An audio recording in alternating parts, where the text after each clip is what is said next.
حاضرین مجلس، محترم مکرم سامعین اکرام، ہر قسم کی تعریفات اس خالق مالک ارض و سماوات کے لیے، اور لاکھوں کروڑوں درود و سلام آپ محمد مصطفیٰ صلی اللہ علیہ وآلہ وسلم کی ذات اقدس پر۔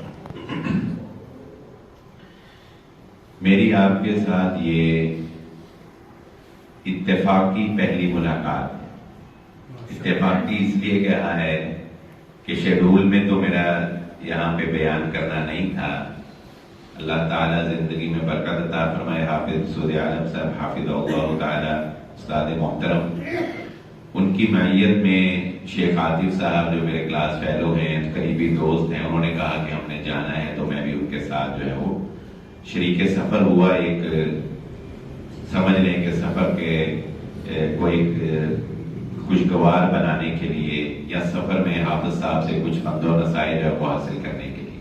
بہرحال یہاں پہ آ کے حافظ عاطف صاحب نے پھر کہا جی آپ نے گفتگو بھی کرنی ہے کوئی 10-15 منٹ دوستوں کے ساتھ۔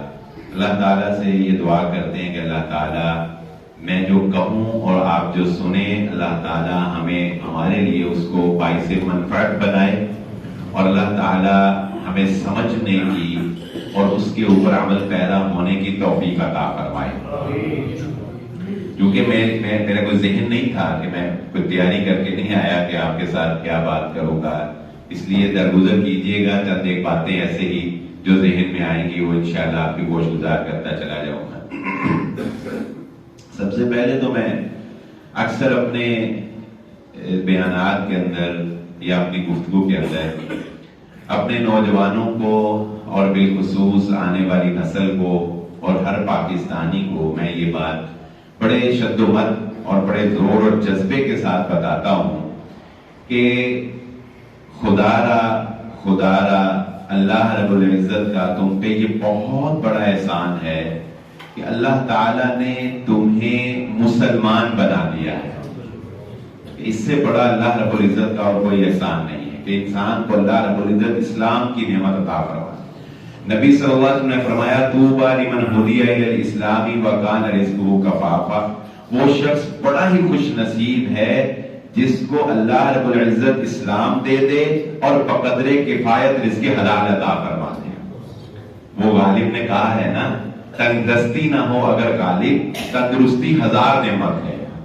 تو اپنا نام بھی اس نے استعمال کیا اس کی شعر میں، نے کہا کہ تو یہ اللہ رب العزت کے بہت بڑا احسان ہے کہ اللہ نے مسلمان بنایا، اللہ تعالیٰ نے بقدر کفایت رزق حلال عطا کیا، صحت تندرستی عافیت دی ہے اللہ نے، تو ہم یہاں پر بیٹھے ہوئے سن رہے ہیں نا، میں سنا رہا ہوں آپ سن رہے ہیں نا۔ کتنے ایسے لوگ ہیں اللہ کی قسم وہ سننا چاہتے ہیں مگر ان کی مجبوریاں ان کو اجازت نہیں دیتے۔ کسی کے باس نے اس کو چھٹی نہیں دی ہوگی، وہ یہاں نہیں آ سکا ہوگا۔ جمعے کے خطبے میں کئی ایسے لوگ ہیں جو خطبے میں آنا چاہتے ہیں لیکن ان کا وقت انہیں اجازت نہیں دیتا۔ کوئی کہتا ہے میرے بچوں کو اسکول سے چھٹی لیٹ ہوتی، کوئی کہتا ہے میرا باس مجھے چھٹی نہیں دیتا، کوئی کہتا ہے میں نے فلاں جگہ جانا ہے، کوئی میں نے فلاں جگہ جانا ہے۔ اس مصروفیت کے دور میں جو بندہ مسجد تک آ جاتا ہے، میں سمجھتا ہوں یہ بھی اس پر اللہ رب العزت کا ایک خصوصی انعام۔ لیکن ایک بات ذہن نشین رکھیں، یہ اللہ کا قانون ہے، تڑپ سچی ہو نا، دل میں تڑپ سچی ہو تو اللہ تعالیٰ راستے ہموار کر دیتا ہے۔ نیت اگر اچھی ہو تو اللہ رب العزت کائنات کے نظام کو آپ کی طرف بھیجنا شروع، لوگ خود آپ سے ملنا شروع ہو جاتے ہیں۔ دیکھیں کائنات میں کوئی بھی چیز اتفاقت نہیں ہوتی، ہم جس چیز کو اتفاق سمجھتے ہیں اس کے پیچھے ایک تدبیر کام کر رہی ہوتی ہے نا۔ دیکھیں چلے ایک مثال سے بات سمجھا دیتا ہوں، پھر آپ کو اپنا ایک ذاتی واقعہ اپنے جمعے سے بیان کرتا ہوں۔ دیکھیں حضرت یوسف علیہ السلام جیل میں گئے، وہاں 2 بندے قیدی اور آئے، انہوں نے خواب دیکھا، دونوں نے الگ الگ خواب دیکھا۔ حضرت یوسف علیہ السلام نے ایک کو تعبیر بتائی تجھے پھانسی ہوگی، اور ایک کو بتایا کہ تو دوبارہ بادشاہ کو شراب پلانے پر معمور ہو جائے گا۔ اچھا، اب ظاہر ہے حضرت یوسف کو پتا تھا خواب کی تعبیر بالکل درست ہے، کیونکہ اللہ نے جو یہ علم سکھایا تھا۔ تو حضرت یوسف علیہ السلام نے اس بندے کو جس کو رہائی ملنی تھی کہا کہ جب تجھے رہائی ملے اور تم اپنے عہدے پر بحال ہو تو بادشاہ سے میرا تذکرہ کرنا. کہا نا بادشاہ سے میرا تذکرہ کرنا. اللہ رب العزت قرآن مجید میں فرماتے ہیں کہ اس بندے کو, اس آزاد ہونے والے قیدی کو بادشاہ سے یوسف کا ذکر کرنے سے شیطان نے بلا دیا. شیطان نے بلا دیا. اب شیطان نے تو بلایا اس لیے کہ اللہ کا نبی زیادہ سے زیادہ دیر کیا رہے, جیل میں رہے نا, اور بادشاہ تک نبی کی رسائی نہ ہو. وَمَكَرُوا وَمَكَرَ اللَّهُ وَاللَّهُ خَيْرُ الْمَاكِرِينَ. اب شیطان ایک تدبیر کر رہا ہے, اور بسا اوقات اس واقعے سے آپ دیکھیں کہ ہم تو بڑے گناہگار ہیں, انبیاء بھی بسا اوقات اللہ کی تدبیر کو نہیں سمجھ سکے. تبھی تو حضرت یوسف نے بھی کہا کہ اس بادشاہ سے تذکرہ کرنا. اچھا, اب شیطان نے بلایا, لیکن شیطان کو بھی نہیں پتا کہ جب اللہ تدبیر کرتا ہے تو شیطان بھی اللہ کی تدبیر کے مطابق عمل کرتا ہے, حالانکہ وہ اللہ کا کیا ہے, دشمن. اب شیطان نے بلا دیا. اللہ کی اس میں کیا تدبیر تھی اور کیا حکمت تھی, یہ میں آپ کو بتانے لگا ہوں. جب آپ کی نیت میں آپ کے اندر جستجو طلب ہوگی, طلب ہوگی نا, تو پھر اللہ آپ کے لیے تدبیر کرتا چلا جائے گا اور راستے کھلتے چلے جائیں گے, اور آپ کو سمجھ نہیں آئے گی. یہ بات سمجھ, آپ کو نہیں سمجھ آئے گی کہ وہ کیا رہا ہے, کیسے ہوا. آپ سمجھیں گے اتفاق ہوا. اتفاق نہیں ہوگا, تدبیر ہوگی. اللہ کیا چاہتا ہے اب سمجھیں. اگر وہ قیدی بادشاہ سے یوسف کا تذکرہ کر دیتا تو یوسف کی حیثیت سوالی کی ہوتی اور بادشاہ کی حیثیت دینے والے کی ہوتی. اللہ یہ نہیں چاہتا کہ میرا نبی سوالی کی حیثیت سے بادشاہ کے پاس جائے. اللہ کیا چاہتا ہے, بادشاہ سوالی بن کے میرے نبی کے پاس جائے. آیا فرق سمجھ؟ اگر وہ قیدی ذکر کرتا تو سوالی کون تھا, یوسف. اور جب بادشاہ نے خواب دیکھا اور تعبیر پوچھنے کے لیے جب یوسف کے پاس گئے تو سوالی کون ہوا, بادشاہ. تبھی تو یوسف نے کہا کہ میں رحم کی رہائی نہیں لوں گا. تبھی تو بادشاہ نے کہا خواب کی تعبیر یوسف تم نے اتنی اچھی بتائی ہے, ہماری طرف سے تم رہا. یوسف نے کہا نہیں, مجھے رحم نہیں چاہیے, مجھے داغ لے کر NRO نہیں چاہیے. میں جرم کا داغ سینے پہ رکھ کے معاشرے میں آؤں, یہ نبی کی شان نہیں ہے. پہلے ثابت کرو کہ میں بے گناہ تھا, مجھے میری بے گناہی پہ رہائی چاہیے. یہ ہے وہ اللہ کی تدبیر. میں جمعہ پڑھاتا ہوں دارالسلام مسجد میں الحمدللہ, آپ صاحب کے گھر کے سامنے.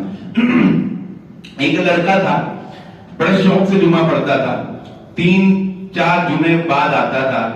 ایک دفعہ مجھے ملا, میں نے اسے کہا یار تو 3-4 جمعے کے بعد مجھے نظر آتے ہو, ہر جمعے میں نہیں آتے. اس نے کہا جی بات یہ ہے کہ میرا باس جو ہے نا وہ مجھے اجازت نہیں دیتا. ٹائمنگ ایسی ہے, ہمارا لنچ بریک جو ہے آدھا گھنٹہ پہلے, ہماری لنچ بریک 1 بجے ہوتی ہے, آپ کا جمعہ 12:30 شروع ہوتا ہے. میرا باس اجازت نہیں دیتا, میں اس لیے کچھ 2-3 جمعے کے بعد چھٹی لے کے نا اس کے ساتھ تو آتا ہوں. لیکن باہر کہتا ہے جب بھی چھٹی ملتی میں آ جاتا ہوں. کوئی 2 مہینے گزرے تو میں نے اس کو دیکھا وہ ہر جمعے میں ہی نظر آنے لگے. وہ اس جمعے میں 2 جمعے 3 جمعے 3-4 جمعوں میں جب میں نے دیکھا یار یہ بندہ تو ریگولر ہی ہو گیا ہے, تو میں نے اس کو پھر چوتھے کے جمعے پوچھا, میں نے کہا یار خیر ہے آپ نے کوئی نوکری چھوڑ دی, جاب چھوڑ دی یا ریگولر ہی ہو گئے؟ کہتا نہیں جی ریگولر نہیں ہوا یہ کہ ایک دن میں نا اسی طرح باس سے چھٹی مانگی تو باس مجھے کہنے لگا کہ یار تو کیا ہے کہ تجھے اتنا کیا جنون ہے کہ جو تو اتنا اہتمام کے ساتھ جمعہ پڑھتا جا کے. تو باس مجھے کہتا ہے کہ چل پھر آج میں بھی تیرے ساتھ ہی جمعہ پڑھتا ہوں. تو کہتا ہے اس کے بعد میں اور باس دونوں ہی آپ کے پیچھے جمعہ پڑھتے ہیں. بس میرا نہیں کوئی کمال, میں یہ نہیں بتا رہا کمال کس. اس باس نے کہا یار اس کے اندر اتنی تڑپ کیوں ہے, آخر یہ کیوں اتنی اس کو بے چینی لگ جاتی ہے کہ اس نے 12:30 بجے جا کے ادھر جمعہ پڑھنا ہوتا ہے, میں بھی تو ذرا جا کے دیکھوں. تو جس نے آم کا مزہ نہ چکھا ہو اسے کیا پتا آم کیا ہوتا ہے, بتائیں. جس نے آم کبھی چکھا ہی نہیں اسے پتا ہے آم کی ٹیسٹ کیا ہوتی ہے، لیکن جو ایک دفعہ چکھے گا نا اسے پتا لگے گا نا آم کا مزہ کیا ہے. اور جس نے کبھی ٹائم پہ جمعہ پڑھا ہی نہیں ہوگا اسے کیا پتا کہ اس میں حلاوت کیا ہے. اور پھر جب اس نے پڑھا تو پھر جب اسے روحانیت محسوس ہوئی، حلاوت محسوس ہوئی، پھر اسے مزہ آیا. اس نے کہا یار میں تو محروم ہی رہا ساری زندگی، اور اللہ کی توفیق سے وہ دونوں ہی ریگولر ہو گئے. تو بات پتہ کیا ہے، اسلام بہت بڑی نعمت ہے، لیکن نیکی کی تڑپ اگر اپنے اندر پیدا کر لو تو ممکن نہیں ہے کہ اللہ تمہارے لیے راستے نہ کھولے. نولیہ ما تولا کا ترجمہ پتہ کیا ہے؟ وَمَن یُشَاقِقِ الرَّسُولَ، جو رسول سے دشمنی رکھتا ہے اور مومنین کا راستہ چھوڑ دیتا ہے، اللہ تعالیٰ فرماتے ہیں نولیہ ما تولا. جو بندہ یہ ذہن بنا لے، جو بندہ یہ سوچ بنا لے، ایسی سوچ لوگوں میں پائی جاتی ہے، ایسے لوگ سوچتے ہیں، تو جو بندہ یہ ذہن بنا لے کہ جھوٹ کے بغیر میرا کاروبار نہیں چلے گا، بے ایمانی کے بغیر میرا کاروبار نہیں چلے گا، رشوت کے بغیر میرا کاروبار نہیں چلے گا، میرا گزارا نہیں ہوگا، اللہ کی قسم اللہ کہتے ہیں اب تیرا گزارا اس کے بغیر واقعی نہیں ہوگا. واقعی نہیں ہوتا. پھر جو ذہن جو بن گیا، جب جھوٹ کے بغیر یہ سوچ لیا کہ کام نہیں چلتا، پھر واقعی نہیں چلتا. پھر وہ جھوٹ چھوڑتا ہے تو آزمائش آتی ہے، آزمائش آتی ہے تو وہ سمجھتا ہے کام نہیں چلتا، پھر واپس پلٹ جاتا ہے. اور جو چھوڑ کے تھوڑا سا ثابت قدم رہتا ہے، تھوڑا سا ایک دفعہ اللہ تعالیٰ اس کو ذرا آزماتے ہیں، نکالتے ہیں اس میں سے، وہ بیلنے میں سے وہ گنا جو رو میں سے نکلتا ہے تو اللہ تعالیٰ اس کو ایک دفعہ اس میں سے نکالتے ہیں. جو ثابت قدم رہتا ہے پھر اس کو اللہ رب العزت اٹھاتا ہے، پھر عروج دیتا ہے، پھر اللہ بتاتا ہے دیکھ سچائی میں ہم عروج دیتے ہیں. لیکن بہت سے لوگ وہیں پہ پلٹ جاتے ہیں، واپس چلے جاتے ہیں. تو جو بندہ یہ ٹھان لیتا ہے کہ میں نے کاروبار میں سچ سے کمانا ہے، اللہ کی قسم اللہ پھر سچ سے اس کو نواز کے دکھاتا ہے، اللہ اسے سچ سے عطا کر کے دکھاتا ہے. تو اسلام ایک بہت بڑی اللہ کی نعمت ہے جو ہمارے اوپر ہے، اس کی قدر بھی جاننی چاہیے اور نیکی کی جستجو اور نیکی کی لگن اپنے اندر پیدا کرنا چاہیے. یہاں بیٹھے آپ کو اصل میں اندازہ نہیں ہے، آپ کو یہاں بیٹھے اندازہ نہیں ہے کہ آپ کتنی بڑی جنت میں بیٹھے ہیں. آپ کو اندازہ نہیں. میں آپ کو بتاتا ہوں، جرمنی کے ایک بندے نے واقعہ لکھا، جرمنی کے ایک بندے نے، اس نے کہا کہ ہمیں سال ہر سال گزر گئے یہاں پر بیٹھے ہوئے، ہم ترس گئے ہیں کہ کبھی ہم آذان کی آواز ہی سن لیں. پاکستانی مسلمان ہے. اس نے کہا بلا آخر کوئی 2-2.5 سال کے بعد میرے پڑوس میں ایک ترکی نوجوان آیا، میں نے اس سے میری دوستی ہوئی تو میں نے اس سے کہا، اس نے کہا یار یہاں تو کبھی اذان ہی نہیں آئی. تو پتہ کہتے ہیں، وہ کہتے ہیں آذان کا لطف اور آذان کی حلاوت جس کی آج ہم قدر نہیں نہ کرتے، وہ کہتا ہے آذان کی حلاوت لینے کے لیے میں نے اس کو کہا کہ تم فجر کی نماز کے وقت اپنی کھڑکی سے ایک دن تم آذان دیا کر، میں سنا کروں گا، ایک دن میں آذان دیا کروں گا، تو سنا کر. اور وہ کہتا ہے کہ جس دن پہلے دن میں نے آذان سنی تو مجھے ایسے لگ رہا تھا جیسے جنت سے آواز آ رہی. جن کے پاس یہ نعمت نہیں ہے ان کو اس کی قدر پوچھیں. تو ہمیں چونکہ یہ چیزیں ایک وراثتی جو ہے وہ مل گئی ہیں تو اس لیے ہم لوگوں کو اس کی اس طرح اہمیت کا اندازہ نہیں ہے. تو اللہ رب العزت کی اس بہت بڑی نعمت کی قدر کریں. نمبر 2، اسلام لانے کے بعد اللہ رب العزت نے جو مجھ پر اور آپ 3 احسان میں آپ کے سامنے رکھوں گا، 3 باتیں. نمبر 1 ہم نے سمجھ لیا کہ اسلام مسلمان ہونا یہ ایک بہت بڑی نعمت. نمبر 2 اختصار کے ساتھ کہ مسلمان تو وہ بھی تھے جو حضرت نوح علیہ السلام پر ایمان لائے، وہ بھی مسلمان تھے اپنے دور کے، جو حضرت ابراہیم پر، حضرت موسیٰ پر، حضرت سلیمان پر، حضرت عیسیٰ علیہ السلام پر ایمان لائے، وہ سب کے سب اپنے دور میں کیا تھے؟ مسلمان. کیونکہ ان الدین عند اللہ اسلام، اللہ کے نزدیک ابتدا دن سے جو دین ہے وہ دین اسلام ہی رہا ہے. تو ہر بندہ، لیکن مجھ پر اور آپ پر اللہ رب العزت کا اسلام لانے کے بعد یہ احسان ہے کہ مجھے اور آپ کو محمد الرسول اللہ صلی اللہ علیہ وسلم کی امت میں شامل کر دیا ہے. یہ احسان پتہ کتنا بڑا ہے؟ یہ احسان اتنا بڑا ہے کہ رسول اللہ صلی اللہ علیہ وآلہ وسلم نے فرمایا اللہ رب العزت نے ہر نبی کو ایک موقع زندگی میں ایسا دیا، کہا کہ اے میرے نبی جب تو کہے گا نا کہ یا اللہ یہ میری دعا لازماً قبول ہونی چاہیے تو ہم تیری وہ دعا قبول کر لیں گے. آپ نے فرمایا ہر نبی نے اپنی زندگی میں اپنی وہ دعا مانگ لی، میں محمد صلی اللہ علیہ وآلہ وسلم نے اپنی اس دعا کو آخرت کے لیے محفوظ کر لیا. کس کے لیے؟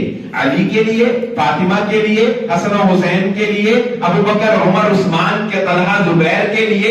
کس کے لیے؟ اپنے چچا حمزہ کے لیے، عباس کے لیے. کس کے لیے؟ اللہ کے نبی صلی اللہ علیہ وسلم نے فرمایا میں نے اپنی اس دعا کو قیامت کے روز اپنی امت کی شفاعت کے لیے محفوظ کر چھوڑا.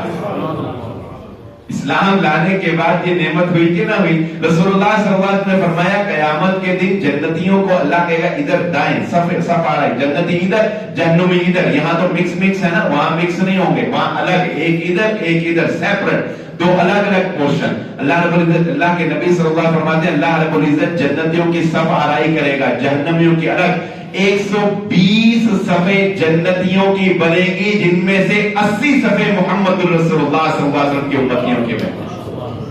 اللہ کے نبی صلی اللہ علیہ وسلم رات کو آنکھوں سے آنسو جاری ہو گئے، اشک بہنے لگ گئے. اللہ نے حضرت جبرائیل علیہ السلام کو بھیجا جائیے اور پوچھئے کہ میرے حبیب کیوں روتے ہیں، جائیے اور پوچھئے کہ میرے حبیب کیوں روتے ہیں، حالانکہ تیرا رب جانتا تھا کہ وہ کیوں روتے ہیں. کہا ربی امتی. تو جانتے ہیں حضرت جبرائیل علیہ السلام نے آگے کیا کہا؟ اے محمد خوش ہو جائیے، آپ کا رب کہتا ہے اِنَّا سَنُرْضِيكَ فِي أُمَّتِكَ وَلَا نَسُوءُكَ، ہم آپ کو قیامت والے دن آپ کی امت کے بارے میں خوش کر دیں گے، ناراض نہیں رہنے دیں. ہم آپ کو ناراض نہیں رہنے. اچھا آپ جب کسی کو یہ کہتے ہیں نا یار تو فکر نہ کرتے تو میں راضی کر دوں گا، تو اس کا مطلب کیا ہوتا ہے؟ وہ یہ سمجھ لیتا ہے کہ یار میری گل مننی جائے گی، میری گل مننی جائے گی. یہ ایک انڈیکیشن ہوتا ہے، اشارہ ہوتا ہے کہ تیری مانیں گے. اور نبی صلی اللہ علیہ وسلم جو راتوں کو اٹھ کے ربی امتی کہہ رہے ہیں، ان کی رضا امت کی بخشش میں ہے.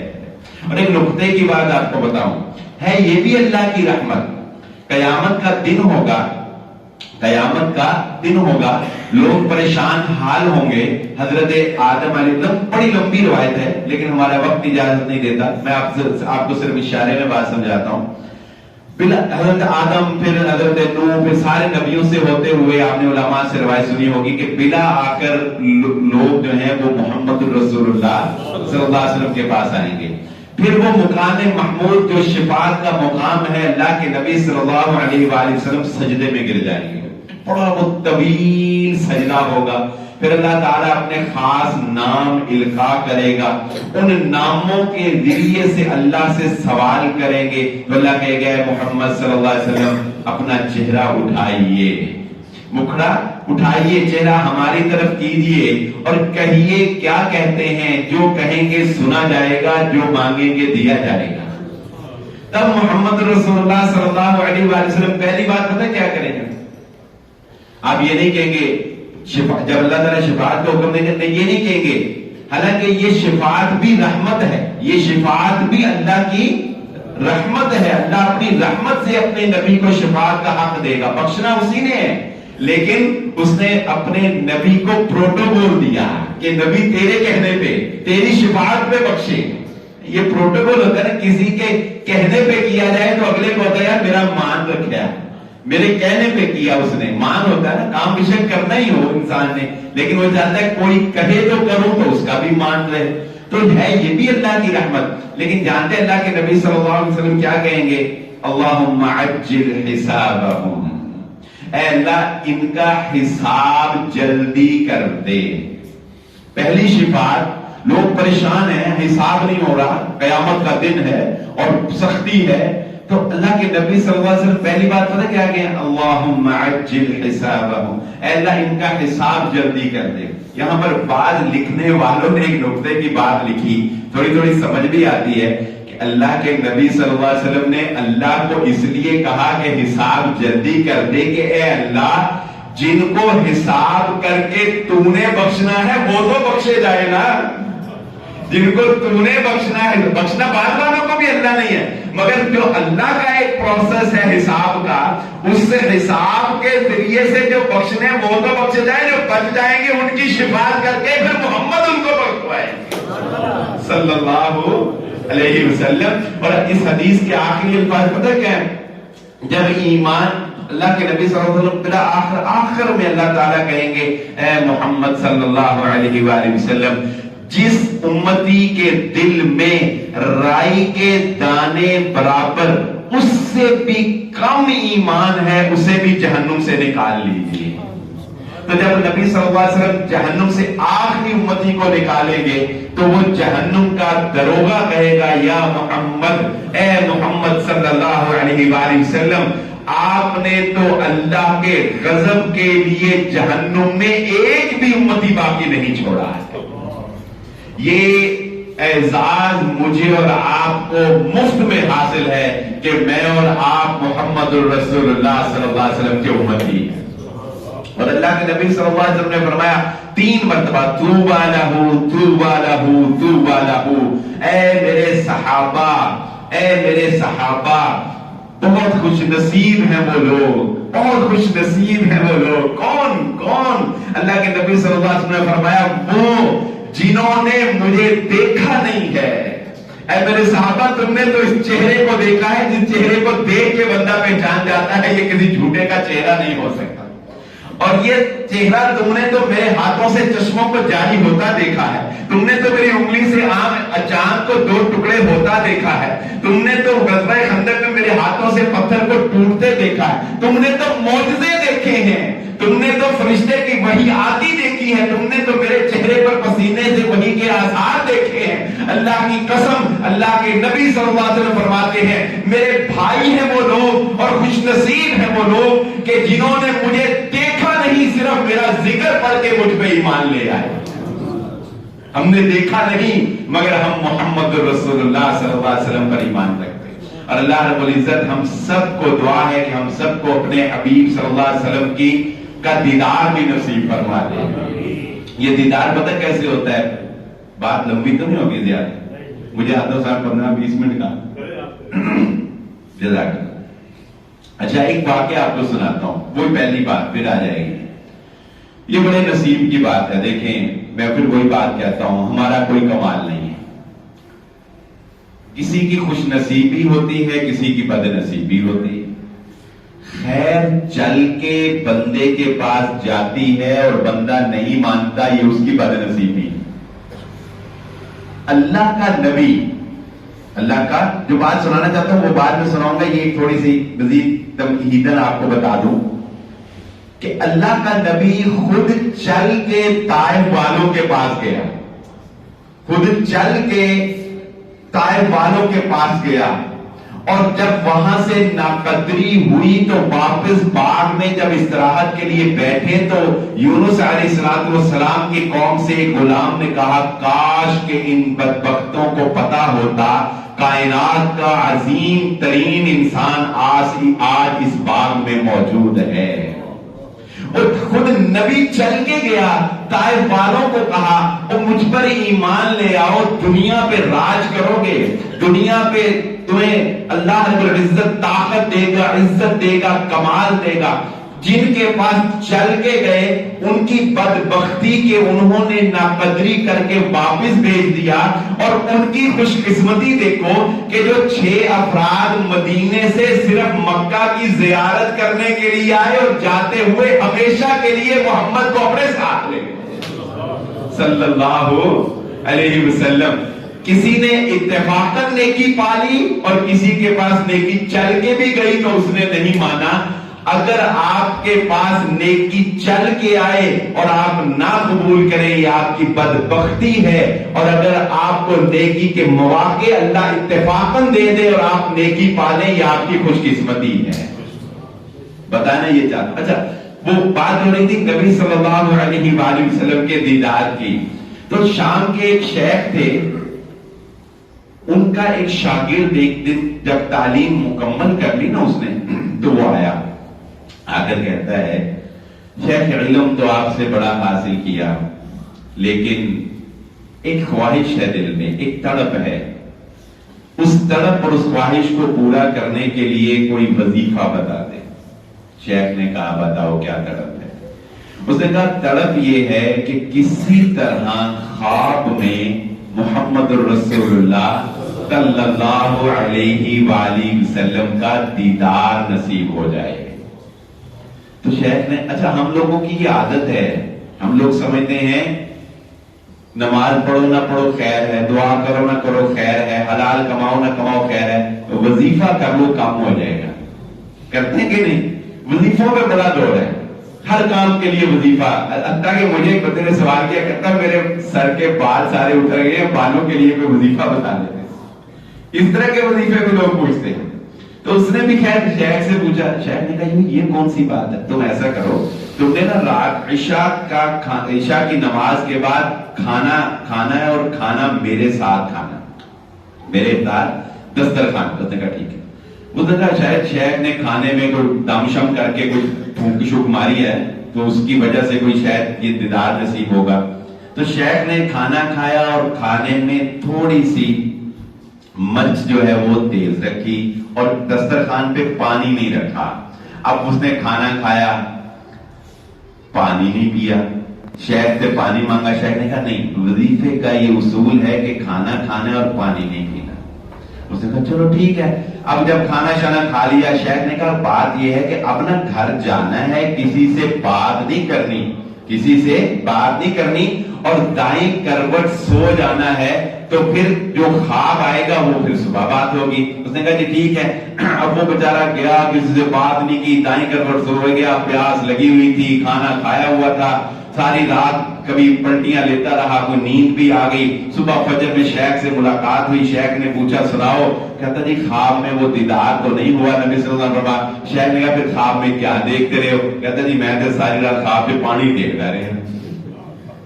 کہتے ہیں میں نے ساری رات خواب سے پانی دیکھتا رہے ہیں۔ تو پھر اس کے استاد نے یہ نکتہ سمجھا، اس نے کہا بیٹا بات یہ ہے ساری رات خواب میں پانی اس لیے دیکھتا رہا ہے کہ پانی کے بغیر جان نکلی جاتی تھی، تڑپ تھی تیرے دل میں پانی کی، جس دن یہ تڑپ محمد مصطفیٰ کے لیے پیدا ہوگی دیدار بھی نصیب ہو جائے گا۔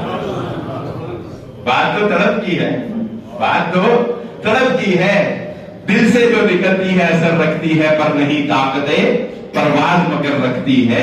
تو اقبال نے کہا ان کے اندر ایک تڑپ تھی، وہ جو صحابہ کرام کا آپ کو شان و شوکت ولولہ، وہ جو ان کی کامیابیاں نظر آتی ہیں، ان کے اندر ایک کرنٹ تھا۔ ہم ہی تو تھے ایک تیرے مار کا آراؤں میں، خشکیوں پہ لڑتے کبھی دریاؤں میں، دی اذانیں کبھی یورپ کے کلیساؤں میں، کبھی افریقہ کے تپتے ہوئے صحراؤں میں، شان آنکھوں میں نہ جچتی تھی جہاں داروں کی، کلمہ پڑھتے تھے ہم چھاؤں میں تلواروں کی، ہم تو جیتے تھے تو جنگوں کی مصیبت کے لیے، مرتے تھے تو تیرے نام کی عظمت کے لیے، تھی نہ کچھ تیغ زنی اپنی حکومت کے لیے، سربکہ پھرتے تھے دہر میں کیا دولت کے لیے، قوم اپنی جو ذرے مالے جہاں پہ بکتی، بت فروشی کے عوض بت شکنی کیوں کرتی، ٹل نہ سکتے تھے اگر جنگ میں اڑ جاتے تھے، پاؤں شیروں کے بھی میدان سے اکھڑ جاتے تھے، تجھ سے کوئی سرکش ہوا تو بگڑ جاتے تھے، تیر کیا چیز ہے ہم توپ سے لڑ جاتے تھے، نقش توحید کا ہر دل پہ بٹھایا ہم نے، زیر خنجر بھی یہ پیغام سنایا ہم نے، دشت تو دشت دریا بھی نہ چھوڑے ہم نے، بحر ظلمات میں دوڑا دیے گھوڑے ہم نے۔ یہ طرف یہ ان کی طرف تھی کہ جو ظلمات بحر ظلمات میں بھی گھوڑے دوڑا دیے تھے۔ شیخ آگے ہیں، میری بات زیادہ لمبی نہ ہو جائے، میں اپنی آخری جزاک اللہ میں اپنے آخری نقطے کی طرف آتا ہوں، اس کو تو اب جتنا مرضی لمبا کر لیں. تو آخری نقطہ، دو باتیں میں نے 3 باتیں آپ کو ذکر کی تھی تقریر سے پہلے کہ میں 3 باتیں آپ کے سامنے ذکر کروں گا. نمبر 1، سب سے پہلے اس بات کی قدر کرنا کہ اللہ رب العزت نے ہمیں مسلمان بنایا. دوسرے نمبر پہ اس بات کی قدر کرنا کہ اللہ رب العزت نے ہمیں محمد رسول اللہ صلی اللہ علیہ وسلم کا امتی بنایا. اور اس امتی میں تذکرہ کرتا چلوں کہ اس بات کا بھی اللہ کا شکر ادا کرو کہ تمہیں اللہ رب العزت نے مسلک اہل حدیث سے وابستہ کر دیا. تمہیں در بدر کی ٹھوکریں نہیں کھانی پڑتی، تمہیں در بدر جا کے ہاتھ نہیں اٹھانے پڑتے، تمہیں پیروں کے جا کے چڑھاوے نہیں چڑھانے پڑتے، تمہیں کسی کی جا کے منت نہیں کرنی پڑتی. تمہیں ہاتھ اٹھاؤ تو ڈائریکٹ اللہ رب العزت سے تمہارا رابطہ ہو جاتا ہے. اور تم حرف آخر جس کی بات سمجھتے ہو وہ کسی لمبے بالوں والے کی نہیں، وہ کسی پراگندہ حال شخص کی نہیں، وہ کسی مالا پہننے والے کی نہیں، وہ کسی بڑے سے بڑے ولی کی نہیں. تمہارے لیے حرف آخر جس کی بات ہوتی ہے وہ محمد رسول اللہ صلی اللہ علیہ وسلم کی بات. اور یہ بات اور آخری بات کہ یہ اللہ کا تم پہ احسان ہے کہ اللہ رب العزت نے تمہیں پاکستانی بنایا. یہ دھیان رکھنا، اللہ رب العزت کا تم پر یہ احسان ہے کہ اللہ رب العزت نے تمہیں پاکستانی بنایا ہے. کبھی دوبارہ آپ سے ملاقات کا موقع ملا تو اس پر انشاءاللہ ایک تفصیلی لیکچر آپ کو دے دوں گا اور آپ کو سمجھ آ جائے گی کہ ہندوستان کے مسلمانوں میں اور پاکستان کے مسلمانوں میں کیا فرق ہے. وہاں پر مسلمانوں کی زبوں حالی کا حال یہ ہے کہ اگر وہ احتجاج بھی کرتے ہیں تو ان کے گھروں کو مسمار کر دیا جاتا ہے. میں ایک مثال سے اپنی بات کو ختم کر دیتا ہوں، آپ کو بات سمجھ آ جائے گی. پاکستان کے اندر ٹرانسجینڈر ایکٹ کو پاس کرنے کی کوشش کی گئی، یہاں پر احتجاج ہوا، وہ ٹرانسجینڈر ایکٹ پاس نہیں ہو سکا نا. مسلمانوں نے پاکستان میں احتجاج کیا، ٹرانسجینڈر ایکٹ واپس ہو گیا. یہ پاکستان ہے.